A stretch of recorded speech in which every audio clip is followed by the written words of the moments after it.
Après l'horrible assassinat du professeur d'histoire Samuel Paty, hélas suivi de l'horreur de Nice, nous avons vu se multiplier, une fois de plus, toutes les cérémonies officielles et officieuses de circonstance, marches bleues, blanches et rouges, accompagnées de tout l'attirail de la pleurnicherie républicaine, banderoles, bougies, ballons, j'en passe et j'en repasse. De la Bastille à la Concorde, en passant par la Sorbonne, se sont étirés de longs cortèges larmoyants de ceux qui s'étonnent de la barbarie et de la violence islamiste, alors qu'ils font tout pour la faire exploser depuis des années. Mais le plus pathétique, ce sont les panneaux improvisés sur des bouts de carton que l'on a vu fleurir dans les rues pour honorer la mémoire de l'innocente victime. Je les cite. « La République n'accepte pas la décapitation ». Autre citation. « Pas de place pour la décapitation en République » et autre chose du même acabit. Triste ironie de l'histoire, le malheureux Paty a été décapité le jour même où l'on commémorait la décapitation de feu notre pauvre reine Marie-Antoinette qui n'en demandait pas tant.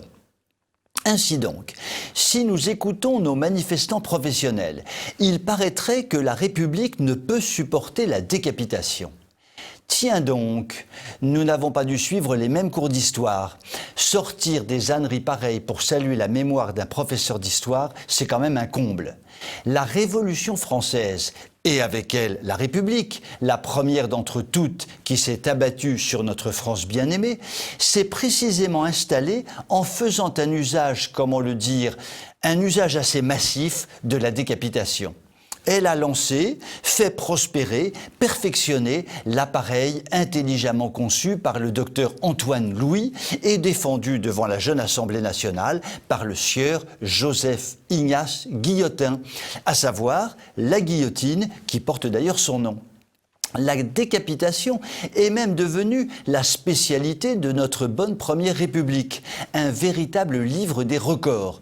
En quelques mois, elle l'a essayé sur à peu près tout le monde, des jeunes, des vieux, des hommes, des femmes, des nobles, des domestiques, des savants, des ignorants, des prêtres, des religieuses, un roi, une reine, des poètes et des marchands, des coupables non coupables et surtout de bien sympathiques Français comme vous et moi qui n'avait rien demandé à personne, un peu comme Samuel Paty en somme.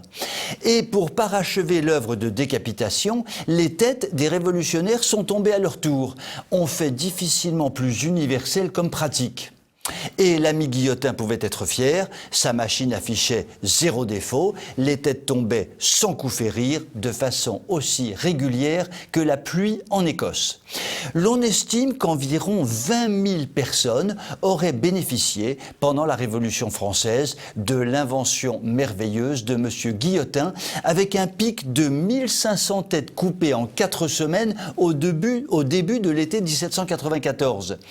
Il est donc assez cocasse d'entendre aujourd'hui les laudateurs de 1793, du genre Mélenchon par exemple, nous expliquer que la République n'a rien à voir avec la décapitation.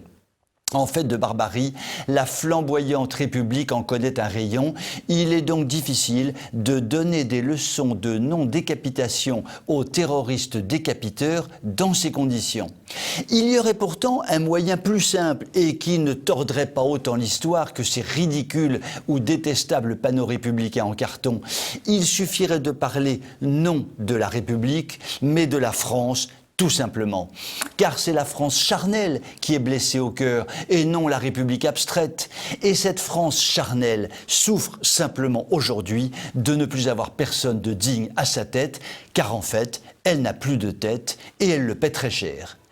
Sur ces considérations hautement politiques, je vous souhaite une excellente soirée et vous dis à demain.